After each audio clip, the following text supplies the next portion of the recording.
Hello, তুমি বাসা থেকে আমাকে না জানায় চলে গেল, তারপর ফোন অফ করে রাখছো। আমার সাথে একবার দেখা তো করে তারপর যেতে বলবা। আমি কি করার ছিল ওখানে? তোমার বাবা তোমার ভাইরা আমার সাথে যে ধরনের ব্যবহার, যে ধরনের আচরণ করেছে, আমি ওখানে কিভাবে থাকবো আর কি বলবো? ওখানে গিয়েছিলাম তোমার বাবার সাথে কথা বলতে, রাইট? আমার কথাই শুনলো না। আমি এতবার করে বললাম যে আঙ্কেল আমি একটু কথা বলতে চাই। তোমার বাবার আশপাশে মানুষগুলা যেভাবে অস্ত্র নিয়ে দাঁড়িয়েছে। আমি ঢাকায় এসে তোমার সাথে দেখা করতেছি। আচ্ছা আচ্ছা ঠিক আছে।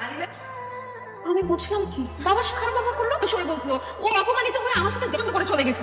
আমি বুঝলাম না ভাই না, তোর বাবাকে তো তুই জানিসই না, আসতে বললে তুই শুভকে আসতে বললি? আসলো ছেলেটা, সুন্দর মতো কথা বলা যেত না? শুধু শুধু অপমান করে।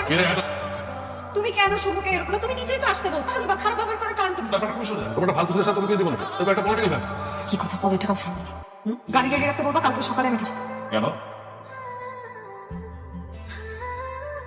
মেয়েটাকে তো লাইট দিয়ে মাথা ধরেছে তত্ত্ব সব। সহ্য আমার হয়েছে জ্বালা, যেমন মেয়ে তেমন বাবা। আমি এটাই বুঝতেছি না, তুমি এত ভয় পাচ্ছ কেন? এটা ভয় পাওয়ার মতোই। তোমার ফ্যামিলি মেম্বার একটাও তো সাধারণ, সবাই বাংলা সিনেমার ভিলেনের মতো মেরে ফেলে। দেখো আমি তো ভয় পাচ্ছি না, তুমি কেন ভয় পাচ্ছ? বাবা, তুমি তো ওই ফ্যামিলি থেকে বিলং করো। কিন্তু আমার মা তো একদমই ওদের মতো না। এটা তোমাকে দেখলেই বোঝা যায়। তোমার মা আর তুমি একদমই অন্যরকম, ওদের মতো না।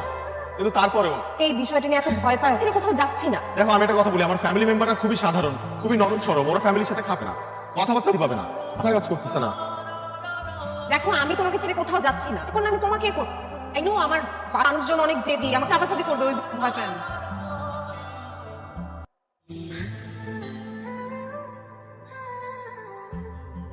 আমার এতদিনের গড়ে তোলা রাজনৈতিক ক্যারিয়ার সে ধ্বংস করতে তুমি শুধু শুধু আমাকে, সময় বদলে গেছে, এটা তোমাকে মানতেই। কোনো দিনই মানবে না। আমি কিচ্ছু মানে না। সময় যতই বদলায় সবাইকে মানতে হবে। বাড়িতে নয়, এই দেয়ানগঞ্জে সবাই আমার কথা মানে। তুমি কি করে তোমার ছেলেদের সাথে প্ল্যান করো, খবর দিয়ে বাড়িতে নিয়ে আসো। আমি আগামী মাসের ভেতরেই সন্টু চৌধুরীর ছেলে জনের সাথে ওর মানে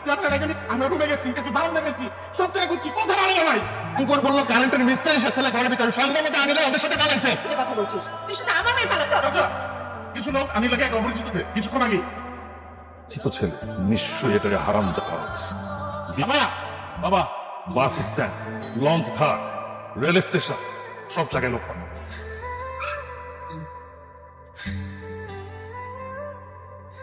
একে ভালোবাসি সে, তার আজকে বিয়ে হয়ে যাচ্ছে। তার বাবা মা জোর করে ওকে দিয়ে দিচ্ছে। ভাই ভাই প্লিজ আপনি আমাকে বাঁচান। আমাকে ওর বাবার লোকজন। হ্যাঁ, আমি তো এইমাত্র কথা বললাম, কি অ্যাকশন নিচ্ছি। আমাকে তো সমিতি সাহেব ফোন করেছে। আপনি চিন্তা করেন। বললাম তো আমার সাথে মাত্র কথা হয়েছে। ঠিক আছে, আমি ব্যবস্থা নিচ্ছি। আচ্ছা, আমি জানাবো। এই যে লিডার, সালাম আলাইকুম লিডার। ঢাকার সেন্ট্রাল কমিটির এক বড় লিডার, সাংগঠনিক সম্পাদক। ও প্রেম জড়িত কোনো একটা ঝামেলায় তোমার এলাকায় আটকা পড়ছে। তুমি একটু ওকে সেভ করো।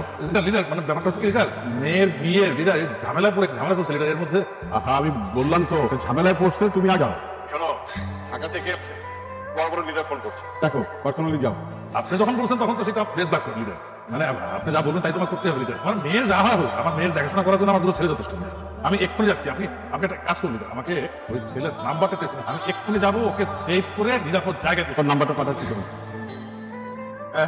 হ্যালো, আপনি মানে তুমি নিশ্চয়ই ঐক্যের কেন্দ্রীয় কমিটির সাংগঠনিক সম্পাদক। হ্যাঁ লিডার, মানে আমাদের এলাকার এমপি সাহেব তোমার নাম্বার। তুমি কোথায় কোনো একটা ঝামেলায় জড়িয়ে পড়েছো, আমার ঠিক হয়েছে? হ্যাঁ আচ্ছা, তুমি এখন কোথায় আসো বলো তো?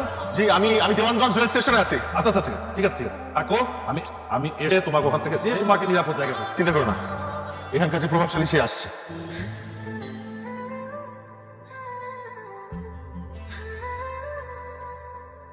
লিডার, তুমি কাকে মারতে এসছো? তুমি জানো ওকে? হ্যাঁ জানি তো, মেয়েকে উঠে নিতে এসছে। ও সেন্ট্রাল কমিটির একটা বড় সম্পাদক। আনিলাম বলনি কেন? ঢাকা থেকে বহু লোক আমাকে ফোন করেছে ওর জন্য।